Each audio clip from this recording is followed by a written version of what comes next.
Eu gostaria de agradecer especialmente a presença da sociedade civil.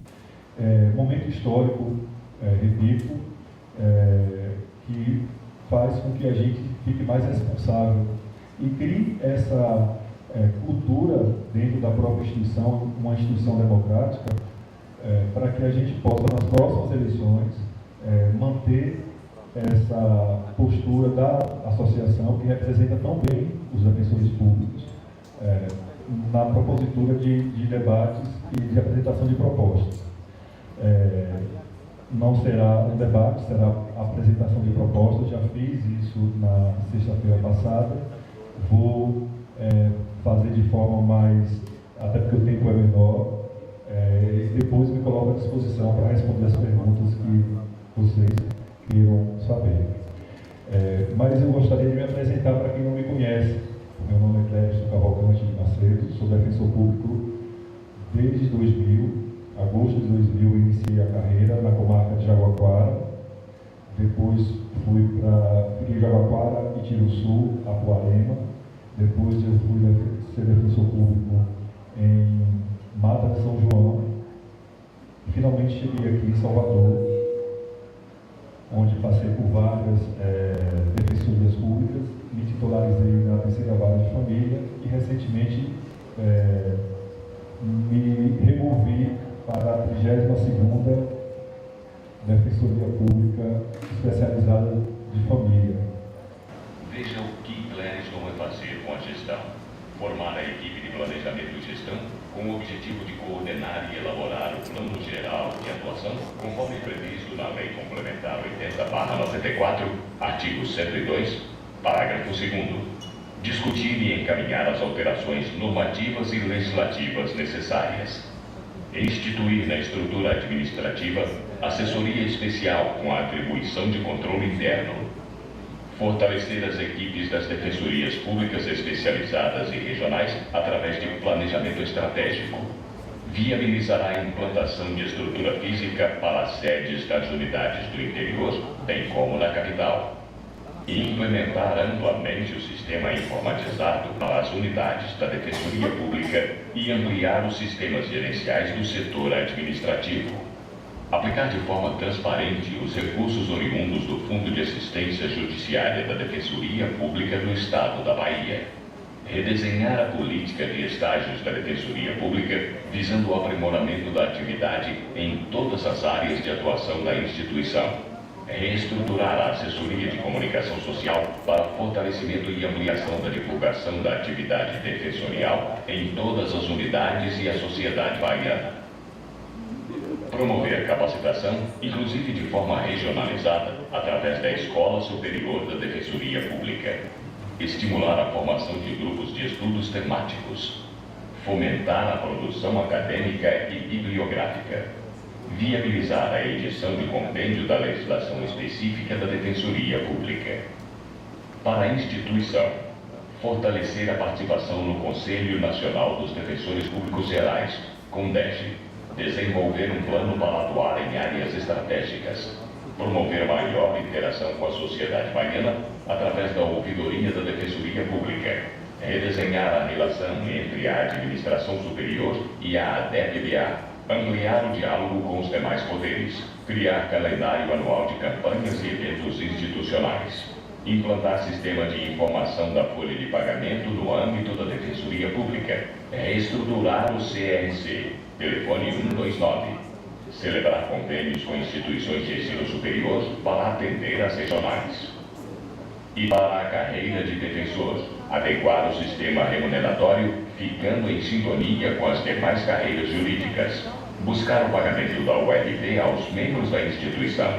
Priorizar o processo de promoção dos membros na carreira. Buscar a nomeação de todos os aprovados no último concurso e abrir novos concursos. É por isso que no dia 30 de janeiro, você pode fazer parte dessa história, votando em quem pode e quer fazer pela nossa Defensoria Pública da Bahia. Clériston Cavalcante Macedo, uma nova história, uma nova defensoria.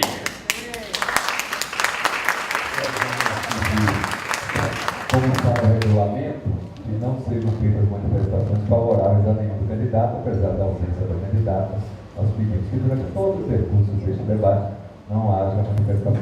Tá bom? Muito obrigado. Candidato. Eu gostaria de pedir licença para falar em pé, porque provavelmente não deve estar funcionando o áudio no interior, o pessoal está reclamando e já voltou. Então, eu vou sentar.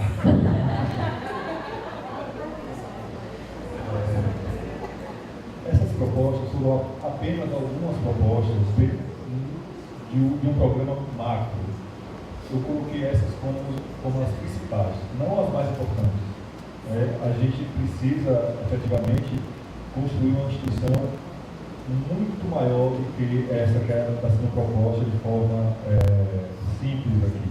Né? A demanda da Defensoria Pública é muito maior, a necessidade é muito maior. Mas são 2 anos e a minha intenção é redesenhar e reescrever uma nova Defensoria Pública. Né? E isso é importante, que esses pontos que eu chamei a atenção aqui na apresentação são os pontos, na minha concepção, basilares para uma Defensoria Pública. E eu gostaria de chamar a atenção no plano de gestão. Do plano de atuação da Defensoria Pública. É uma imposição legal. O artigo 102, parágrafo 2º da Lei Complementar Federal determina que a instituição apresente um plano de gestão para o biênio do Defensor Público Geral. Infelizmente, nesses 2 últimos anos, que vai encerrar em fevereiro e março, esse plano de atuação não foi apresentado ao Conselho, portanto, a gente não tem conhecimento qual seria o plano de atuação da atual administração para a Defensoria Pública. É uma imposição legal que foi descumprida. E eu, por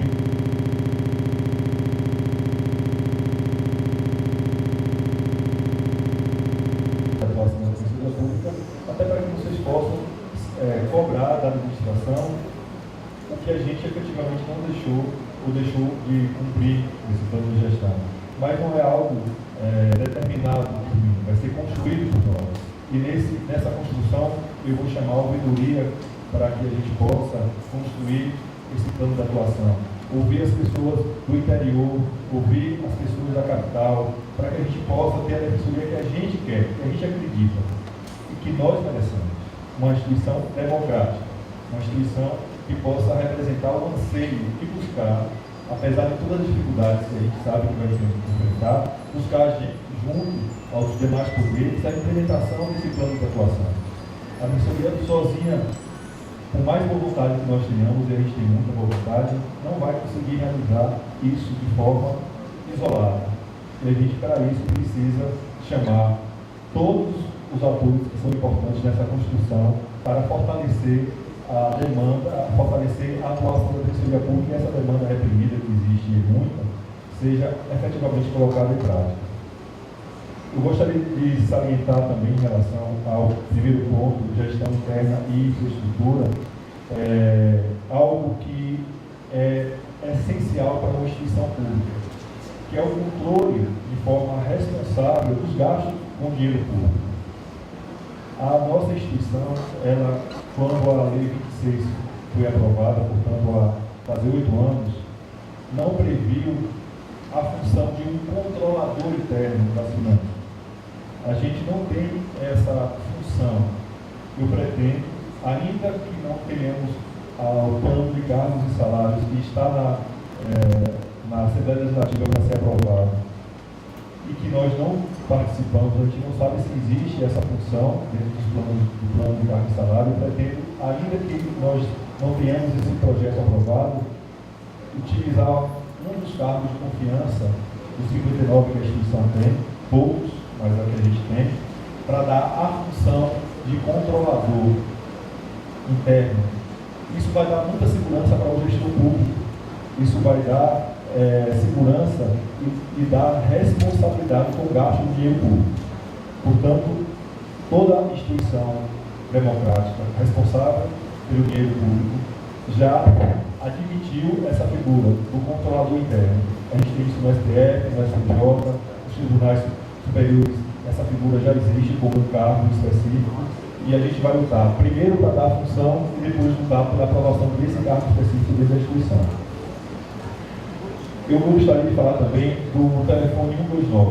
Eu tenho muito carinho com esse canal que foi criado através da Secretaria Especial da Reforma do Judiciário, com convênio com o CONDEG, e que eu fui o primeiro e único responsável pela estruturação desse canal entre o cidadão e o cidadão, que liga para a Defensoria através desse número sem custo algum de telefone fixo, para saber o andamento do processo, para saber quais documentos são necessários para ajuizamento de ação, mas que ultimamente tem sido utilizado de forma ainda tímida.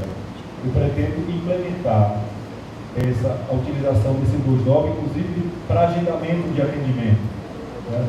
Por isso a gente precisa também de um sistema informatizado muito bom para que isso faça diminuir as filas que porventura existem na instituição. A demanda é maior do que a quantidade de defensores que a gente tem. Né? É importante que a gente utilize todo tipo de mecanismo que possa, de alguma forma, auxiliar a nossa atuação. Né? Eu gostaria de falar também sobre a implementação da folha de pagamento. A Defensoria Pública hoje, ela alimenta a folha de pagamento, mas infelizmente não roda. Esse é um trabalho terceirizado para a SAEB, e isso traz muitas dificuldades enquanto instituição autônoma para implementar determinadas conquistas institucionais. Né? É algo que eu pretendo, nos 2 anos, implementar com a maior brevidade possível, dialogando sempre com o governo. Existem 2 leis importantes que estão na Assembleia Legislativa: a Lei de Cargo e Salário para o servidor público, porque nós não temos um servidor efetivo. Como eu falei, existem 59 cargos de comissão e alguns servidores que estão à disposição da instituição. Portanto, a gente não tem uma carreira meia institucionalizada. E a gente precisa, de forma transparente, passar para a classe, para a sociedade civil, essa lei, para que a gente possa, inclusive, implementar e colocar determinados cargos que, porventura, foram esquecidos no plano do encaminhamento desse projeto de lei. Né? Isso vai tornar a instituição mais forte, por conseguinte, os cidadãos e os defensores também. Eu gostaria de falar agora em relação ao ponto 2, que é relacionamento institucional com os poderes e demais órgãos. Como eu falei anteriormente, a Defensoria Pública ela não é uma estrela sozinha brilhando no cosmos. Né? Ela tem outras instituições, os outros poderes que também existem e que precisam de nós, assim como nós precisamos deles. Né? Quando um poder ou uma instituição é enfraquecida, enfraquece todas que fazem parte do sistema. Ultimamente, esse diálogo com as instituições, esse diálogo não tem acontecido de forma tão efetiva. E é necessário que a gente reconstrua essa ponte com a sociedade civil, com o poder legislativo, com o poder executivo, seja ele estadual ou federal, legislativo estadual, federal e municipal também, com a ouvidoria, com os demais órgãos, porque a Defensoria Pública precisa demonstrar a sua essencialidade e buscar parceiros que possam corroborar na nossa missão. E isso é de fundamental importância, porque a gente vai demonstrar para os outros aquilo que nós já sabemos, nós, defensores e servidores e simpatizantes com a Defensoria Pública, o quanto a gente é importante para uma sociedade democrática e igualitária. Eu gostaria de falar também sobre a atuação da Defensoria Pública Geral com a ANADEP e com a ANADEP. A ANADEP, ela representa a vontade da classe não de forma corporativa, também mas não só. E ultimamente a relação entre a Defensoria Pública Geral e a ANADEP e a ADEP, infelizmente, não tem sido das melhores. Eu irei redesenhar essa conduta entre a Associação Defensoria Pública Geral e a ANADEP também. Por que eu falei da ANADEP? Vou ser rápido. Porque no último Congresso Nacional dos Defensores Públicos, a ANADEP criou uma campanha e o CONDEG, que é o Colégio de Defensores Públicos Gerais e Subdefensores, fez outra campanha na Semana do Defensor. Isso enfraquece a instituição como um todo, independente de estarmos na administração ou na associação, somos todos defensores públicos.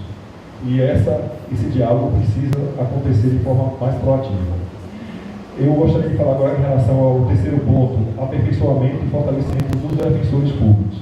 Cada ponto é um ponto que eu que gosto de falar, tem muito que se falar. Estou tentando, no máximo, ser conciso e deixar para que vocês possam perguntar. Eu só tenho 1 minuto, vou tentar resumir o máximo.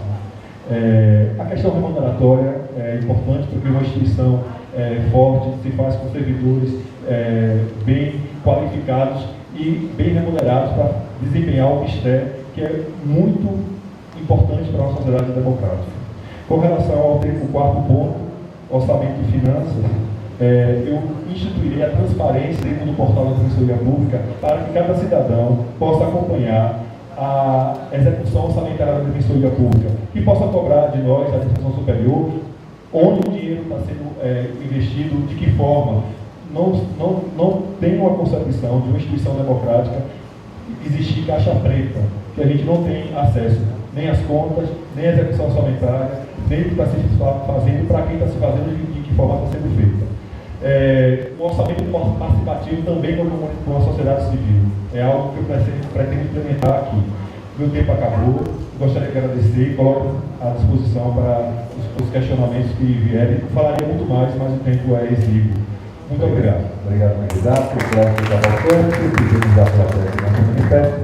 As nossas componentes ali da mesa diretora estão já observando as perguntas. Depois eu vou sortear 5 de cada uma, para que não haja perguntas repetidas. Elas vão observar rapidamente as 5 perguntas. No primeiro bloco, seriam 20 minutos para cada candidato.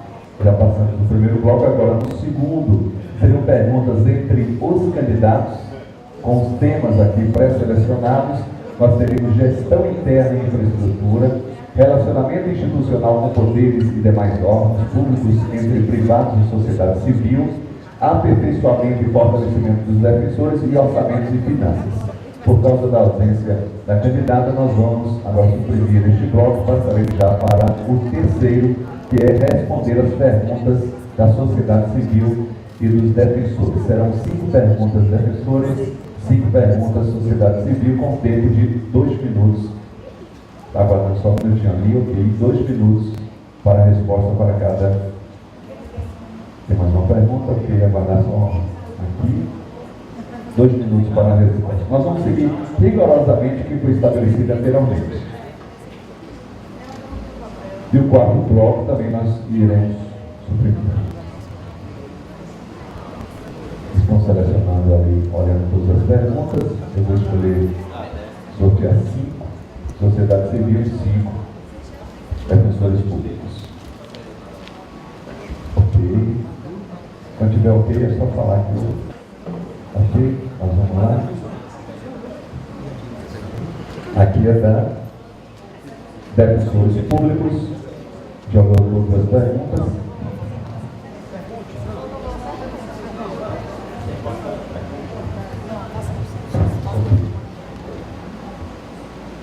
Nós vamos observar as perguntas da sociedade civil, depois vamos sortear. Pergunta candidato, feito por Cláudio Piansky. Se eleito o candidato ou a candidata, nesse caso o candidato, de forma concreta, qual a política que será adotada pela sua gestão para a construção da sede administrativa no terreno doado pelo Estado do CAB, bem como em outras unidades defensoriais do interior? Essa questão eu coloquei dentro do meu plano de gestão como uma questão de suma importância. A gente hoje paga aluguéis muito caros, quando a gente deveria investir mais no patrimônio da instituição, né? Eu pretendo dialogar com o governo em relação à construção da sede administrativa do CAB, que é um sonho de todos os defensores públicos, ter uma sede administrativa condigna com a instituição. Mas isso perpassa também, na minha concepção, por uma desvinculação da folha de pagamento. A gente sabe que o Ministério Público e o Poder Judiciário por serem instituições autônomas e rodarem sua folha, negociam com as instituições financeiras de forma legal, não é nada ilegal, para que essas instituições financeiras fiquem com a conta da Defensoria Pública, daquela instituição, do Ministério Público do Judiciário, e com isso haja um retorno financeiro, no caso, para a construção da sede. Foi o que aconteceu com o Ministério Público na sede do CAB, que o Bradesco construiu aquela sede, portanto, não sai dinheiro público, não sai do orçamento da instituição para a construção de sede dessa sede administrativa. Por isso que a implementação, no caso, do rodar folha de pagamento é tão importante e torna efetiva a nossa autonomia. Com relação aos outros lugares do interior, das outras sedes do interior, existem alguns municípios que já doaram o imóvel. Haja vista a doação do terreno em Vitória da Conquista, houve uma doação em Serrinha, e eu conversei recentemente com o prefeito Osni, mas a instituição devolveu o terreno lá de Serrinha, mas uma conversa muito interessante que tive com o prefeito Osni, ele se comprometeu a doar não só o terreno, mas um imóvel isso é um reconhecimento do trabalho dos colegas que estão no interior, os colegas que já passaram pela comarca. Ok, obrigado. Nós vamos seguir rigorosamente aqui, tá bom? A autora da pergunta é Karina Góes da Silva. Haverá suplementação orçamentária para a nomeação dos aprovados remanescentes do 6º concurso para defensor público? Essa é uma luta não só da Defensoria, deve ser uma luta também de toda a sociedade baiana. E eu preciso que todo mundo, junto comigo, os defensores também, encampemos essa luta para aprovação, para a nomeação desses 17, 18 defensores.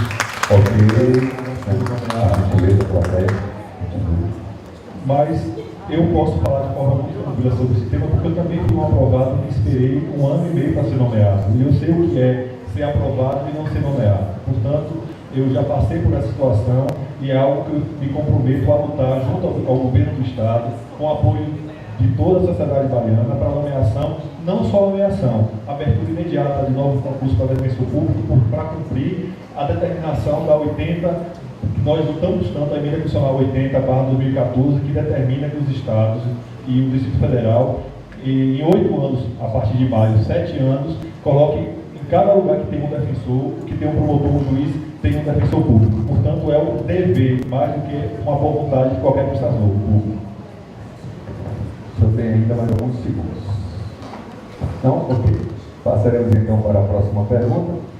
Não há nenhuma regra no regulamento que um ou duas perguntas de candidato. Então, temos mais uma pergunta de Cláudio Piança, que foi sorteio ali, não há nenhuma regra contrária. Então, nós vamos fazer. Se eleito o candidato de forma concreta, qual a política que será adotada pela sua gestão em relação à criação do quadro de servidores efetivos da instituição? Eu já falei um pouco sobre isso na explanação, mas vou deixar muito mais clara, talvez, a resposta. Existe um projeto de lei que está parado desde agosto na CCJ, da Assembleia Legislativa, por alguns equívocos de encaminhamento e no mérito, faltando algumas implementações. Para ter uma história ali. Principalmente com relação à não existência de cargos, respeitando o de acordo com o que já existe uma lei estadual em relação à cota racial. Né? Não foi encaminhado o projeto de lei em 10 de julho do ano passado para a Assembleia Legislativa de cargos e salários de servidores da Defensoria Pública, e não se teve o cuidado de entender que uma instituição democrática, uma instituição eclética baiana, não tenha uma previsão legal de cargos respeitando a lei estadual da cota racial. Portanto, é algo que precisa ser consertado para ser encaminhado. De forma efetiva, é tornar essa lei aprovada, abrir concurso para que todos nós, defensores e sociedade baiana, tenhamos cargos efetivos na instituição. Ok. Mais uma pergunta aqui. Pedro Bahia, defensor, o que o senhor entende por ADEB, Associação dos Defensores Públicos do Estado da Bahia, e qual será a relação com ela, com a associação? O que é que eu entendo da DEP? A DEP é a representação da vontade da classe. Eu sinto-me confortável para falar da DEP porque durante 4 anos eu fui membro da diretoria da DEP, fui secretário da DEP e participei ativamente das lutas da classe enquanto a DEP. E eu terei um dos meus pontos foi redesenhando a história entre Defensoria Pública Geral, Administração Superior e a DEP. Eu vou redesenhar, na realidade eu vou reconstruir esse diálogo que infelizmente hoje não existe. E se existe é de forma, na minha concepção, equivocada. Nós temos papéis muito diferentes. A associação, ela tem o papel de representar o direito do associado. Na minha concepção, vai além de representar o interesse do associado, não é algo só corporativo. Também tem que saber o que o usuário do serviço pensa. É importante essa nova visão de ADEP. Por conseguinte, a Defensoria Pública Geral também tem um plano muito maior de atuação. Tem que pensar na relação entre a Defensoria Pública e o defensor, o servidor, o estagiário, o assistido, os poderes constituídos. Enfim, é uma gama muito maior para o defensor público geral, porque ele não representa só a classe, tem muito mais pessoas envolvidas na atuação da administração superior. Portanto, eu terei um primeiro de respeito, algo que para mim é fundamental, respeitar a representação da classe, e depois construir efetivamente um novo caminho, respeitando a atuação da DEP, e ela certamente respeitará a atuação da Defensoria Pública Geral. Obrigado, candidato. Nós faremos agora o sorteio das perguntas da sociedade civil, onde já foram colocadas ali na urna. As pessoas que encaminharam também por e-mail foram colocadas aqui na urna. E o sorteio neste momento das 5 perguntas da sociedade civil, 2 minutos também para a resposta.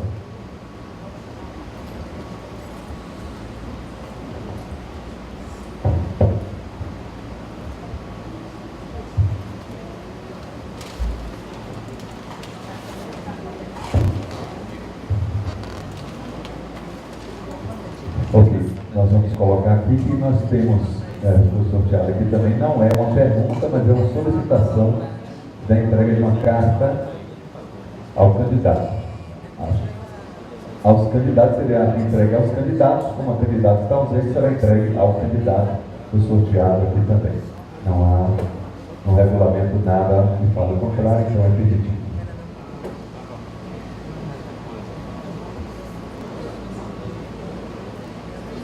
Enquanto ao sorteio, posso fazer aqui já essas perguntas. Ok. Candidato, pergunta da sociedade civil neste momento. Autor da pergunta, Antônio Henrique Peixoto, jornalista representando o Capidinga. Isso. Constatou-se diversas dificuldades da sociedade civil organizada para dialogar com a atual gestão.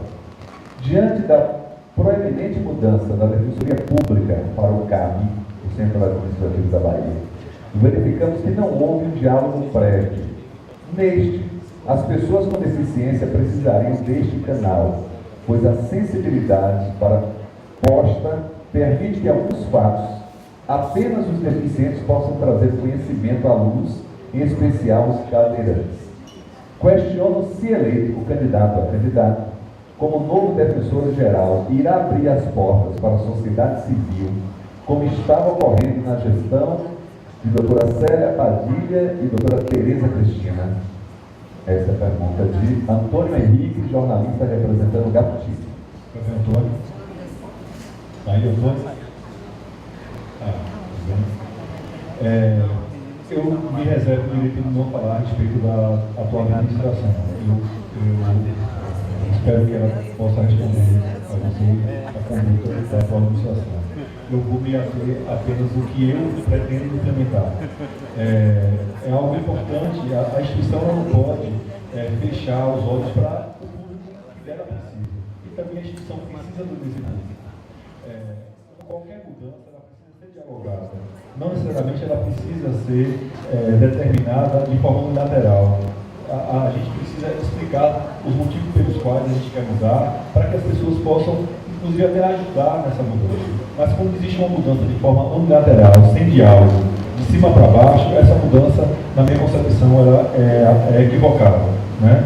A gente sabe que a sede do CAB, ela traz essa dificuldade para as pessoas, não só durante a semana, eu imagino durante o final de semana, para a pessoa dar uma entrada no pedido de medida de urgência na área criminal ou na própria área de saúde, que é algo que lida com vida, né? Uma lida com liberdade, outra com vida, e as pessoas não têm disposição de ônibus durante o final de semana para ir para lá. É algo que tem que ser repensado.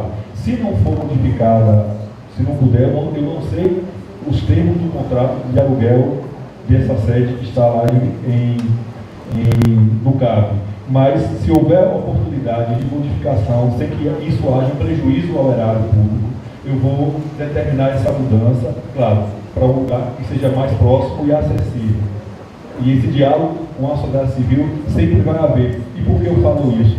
Porque foi quando eu estava como defensor público geral em exercício, em janeiro de 2008, que a lei da ouvidoria foi aprovada. Portanto, a ouvidoria, para mim,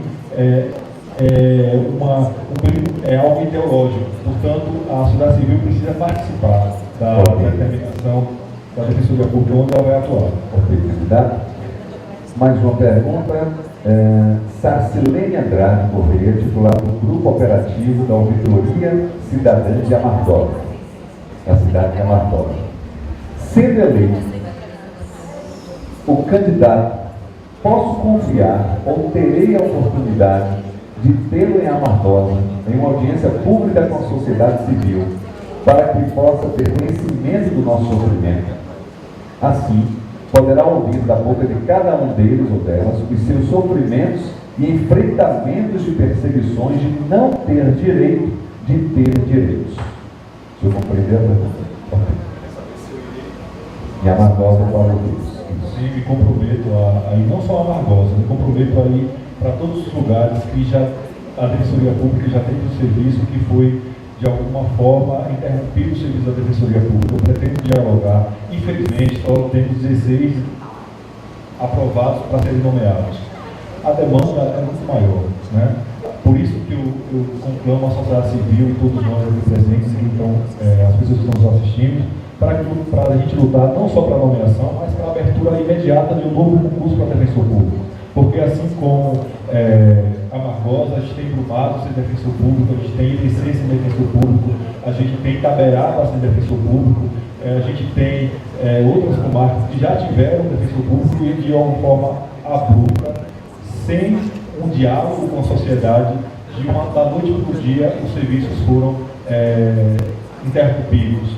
Portanto, a gente vai, se houver necessidade, em todos os lugares para onde eu for convocado, convidado, irei sim com todo o prazer. Ok, próxima pergunta. Também pergunta da sociedade civil, de Fabiano Dória. O grande problema das instituições é a forma desgovernada que usa o dinheiro público sem controle e transparência. Como vocês farão, ou como o senhor faria, ou fará, para reverter isso? Eu já coloquei entre os planos, né, as propostas que eu apresentei aqui. Para mim, a questão basilar é a transparência, né? A transparência ela faz com que, e não é nenhum favor, é uma obrigação do administrador público, faz parte dos princípios funcionais, né? A impessoalidade, a publicidade, né? A gente só precisa cumprir o que a Constituição determina. A gente cobra tanto do Judiciário para cumprir leis em benefício dos assistidos, de quem a gente assiste, mas a gente, quando gestor, não cumpre determinados mandamentos com os funcionários. Essa transparência, ela vai dar muito mais segurança para o gestor público na aplicação do dinheiro público. Mas tem algo que antecede essa transparência, que é o que eu falei no início, da função de controlador do dinheiro público, dentro da própria instituição. Dentro dos cargos da administração da Defensoria Pública, precisa ter alguém para dar um norte em relação à aplicação de dinheiro público. eu pretendo implementar não só a transparência através do portal da Defensoria Pública, mas também uma organização interna que possa melhor gastar o dinheiro público. Não é só executar 90%, 80%, é como executar, para quem executar, de que forma executar. Isso é algo importante para uma instituição, principalmente nova, e que tem um orçamento tão pequeno ainda em relação às outras que fazem parte do sistema de justiça. Ter responsabilidade do dinheiro público é algo fundamental para qualquer gestor público. Muito obrigado, candidato. Nós vamos pegar as duas últimas perguntas da sociedade civil. Tem uma pergunta, lembrando que tem agora a entrega também. Um manifesto. É uma carta aos candidatos, que farei a leitura somente aqui. A leitura aqui, né? Ok. Lembrando que esta carta será entregue também à candidata está ausente. Todas as perguntas, as mesmas que foram feitas para o candidato, serão feitas também para a candidata. Autor da pergunta, Antônio Henrique Peixoto, também já o mesmo autor, não há nenhum problema, foi sorteio, do representante Roberto Diga. Atualmente, tem-se uma certa dificuldade para a utilização dos sanitários adaptados na sede do CAD, uma vez que nesta só um banheiro adaptado. No caso dos visuais, não há pistas táteis na nova inauguração da Defensoria Pública do Jardim Baliani. Se eleito, o candidato, há o compromisso de instituir a acessibilidade universal, pessoas com deficiência física, visual, auditiva e mental, na Defensoria Pública. É um compromisso assumível. Eu não sei por que isso não existe, é um direito do cidadão. Por que isso não foi feito? Né? Então, cabe à administração responder. A mim, cabe responder que respeitaria o direito de todas e todos, com deficiências ou sem deficiência. A instituição precisa estar de acordo com a determinação legal. Né? Não é razoável com a instituição como a Defensoria Pública, que é uma instituição de acesso à justiça, não só ao judiciário, à justiça em sentido amplo, não respeitemos o direito dos assistidos que não precisam utilizar o serviço público, que, de algum modo, se torna inacessível para que possa adentrar na instituição. É algo lamentável. É um compromisso aqui assumido. Ok. Nós temos aqui a última pergunta, que na realidade não é uma pergunta. Nós, representantes do Conselho de Defesa dos Direitos das Mulheres, Secretaria de Políticas para as Mulheres e Fórum de Mulheres do município de Lauro de Freitas, solicitamos que seja feita a leitura da carta aberta direcionada ao candidato ou candidata defensora geral. Quem encaminha é Suli Nascimento. Esta carta aberta, candidato, diz o seguinte: o Conselho Municipal de Defesa dos Direitos da Mulher de Lauro de Freitas é um órgão colegiado de natureza consultiva e deliberativa, com a finalidade de formular e propor diretrizes de ações governamentais voltadas à promoção dos direitos das mulheres e atuar no controle social de políticas públicas de igualdade de gênero, visando a eliminar todas as formas de discriminação, preconceitos e violência contra as mulheres. Segundo a análise dos indicadores do Mapa da Violência de 2014, a cada 10 minutos no país, em 100 mil mulheres, 10 são assassinadas. Apesar dos quase 9 anos da Lei Maria da Penha, o índice de violência contra a mulher vem aumentando significativamente na Bahia. O Estado ocupa a segunda posição no ranking nacional de homicídios femininos no âmbito doméstico. E dos 50 primeiros municípios com alto índice de mortes de mulheres, 22 estão na Bahia. O município de Lauro Freitas figura entre as 5 cidades mais perigosas do país. Especificamente sobre violência contra as mulheres, o município encontra-se na 4ª posição. Acreditamos que para diminuir o índice de violência contra a mulher em Lauro Freitas, é preciso investir no processo de conscientização e sensibilização da sociedade e aplicação da Lei Maria da Penha pelos órgãos de justiça. Muito bem. A Defensoria Pública, a Lei 2006, em seus artigos 28 e 35, garante a proteção e a defesa de mulheres vítimas de violência doméstica e familiar, prestando às mesmas assistência judiciária gratuita, mediante atendimento específico. Portanto, diante do quadro desumano e violento em que se encontram as mulheres no município de Lauro de Freitas, nós, representantes do Conselho que já citamos aqui, solicitamos o compromisso público dos candidatos a Defensor-Geral da Defensoria Pública do Estado a criação de um núcleo de especialização na defesa da mulher vítima da violência em Lauro de Freitas. É urgente e necessária a implementação deste núcleo, consolidando e garantindo o direito da mulher a viver uma vida sem violência. Esse serviço dará maior celeridade ao atendimento e ao encaminhamento jurídico que se faz necessário para a aplicação da Lei Maria da Penha. Considerando a importância da Defensoria Pública como organismo garantidor dos direitos e da cidadania das pessoas que acessam os seus serviços, reiteramos aos candidatos que atendam ao nosso pleito na criação do núcleo especializado na defesa da mulher vítima da violência na Defensoria de Lauro de Freitas. Assim, com mais este serviço especializado, através de uma escuta ativa, sensível e humanizada, a mulher em situação de violência encontrará o apoio necessário. Atenciosamente, presidente do Conselho de Defesa dos Direitos das Mulheres de Lauro de Freitas, Maria Soledade Rodrigues Nascimento, passamos neste momento esta carta à vossa mão, como também seria feita para a candidata Vitória. O senhor tem 2 minutos para suas colocações ou respostas. Eu gostaria de deixar registrado que eu, enquanto conselheiro eleito, sou fiscal da Defensoria Pública, quando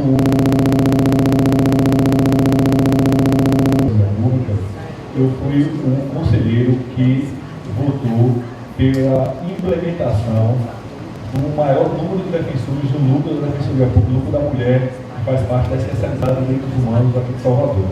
Porque não é admissível que haja um trabalho tão valorizado por todas as pessoas que fazem parte da rede, que naquele momento tinha a doutora Firmiane como uma das componentes do núcleo, além da doutora Carolina, e tem um professor também que trabalha na defesa do agressor, do réu suposto agressor, né? E que, infelizmente, a administração não teve essa sensibilidade para aumentar o número de cargos para essa atuação. A gente tem uma necessidade de, quando implementarmos núcleos, a gente tem uma limitação de número de cargos. Algo que é objetivo, não tem como a gente criar um núcleo ou uma especializada sem cargos previstos. O que eu me comprometo aqui é, dentro da estrutura de cargos que a gente tem em Lauro de Freitas, tentar viabilizar essa especialização desse trabalho na área da defesa da mulher. Isso no primeiro momento. Agora, é algo que a gente tem que construir, porque essa demanda não é demanda só da defensoria, é das cidadãs de Lauro de Freitas. E eu preciso que vocês também fortaleçam para que, junto ao governo do Estado, a gente possa aprovar uma lei, aumentando inclusive o número de cargos de defensores públicos, para que a gente possa não só colocar em Lauro de Freitas, mas também em Teixeira de Freitas, que o número de violência doméstica é muito grande em Teixeira de Freitas. Então a gente precisa fazer uma avaliação onde existe essa violência doméstica de forma muito mais acentuada, para que a atuação da Defensoria Pública não seja só judicial, ela também precisa ser extrajudicial. No empoderamento da mulher, nesse ciclo da defesa dela, que a gente sabe que pode ser psicológico, e muitas vezes esse ciclo ele se mantém por conta da vulnerabilidade dela em relação ao marido ou companheiro. Então, como agente político, a gente precisa fortalecer a ideia da mulher enquanto cidadã, para que ela possa romper esse tipo de violência. Mas isso é algo que a gente vai ter muito carinho no tratamento, pode ter certeza. Obrigado, candidato, pela sua colocação de mais cedo. Agradecer também às defensoras públicas da comissão aqui presente, Ela Rodrigues, Viviana Venâncio e Larissa Guanais. Nós teremos agora o quarto bloco. O quarto bloco seria perguntas entre os candidatos com temas livres. 2 minutos para a pergunta, 5 minutos para a resposta e uma tréplica também. Porém, não estaremos realizando este quarto bloco, encerrando aqui esse debate, agradecendo aqueles que nos acompanham pela TV do interior, agradecendo também a todos os senhores e senhoras aqui presentes. Não tem no regulamento colocações finais. Eu vou ver a comissão aliciar, vou ver a comissão. A comissão.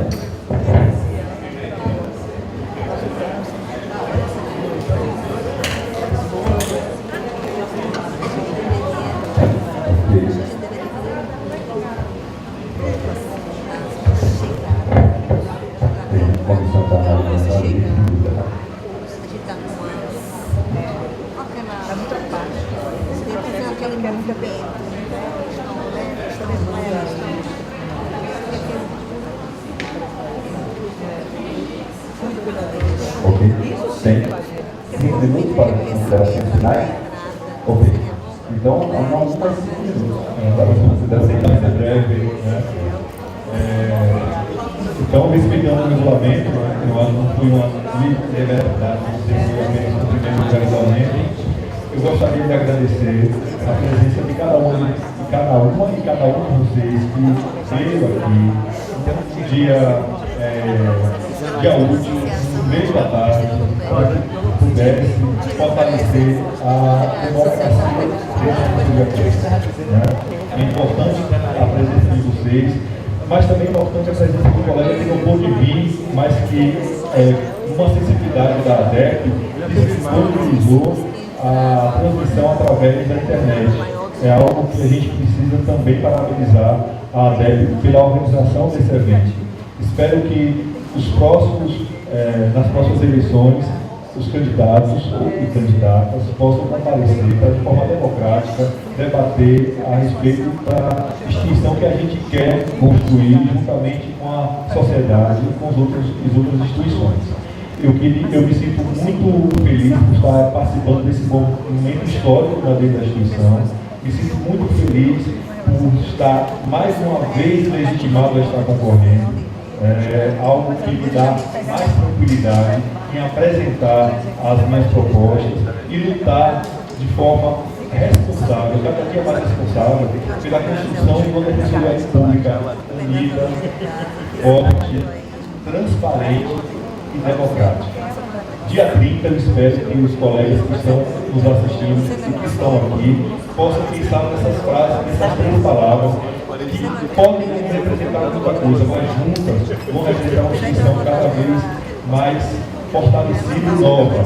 Vamos escrever uma nova história da Defensoria Pública. Eu convido para cada um e cada uma de vocês sejam tão protagonistas quanto eu nessa construção coletiva da Defensoria Pública democrática, verdadeiramente voltada para a sua missão institucional.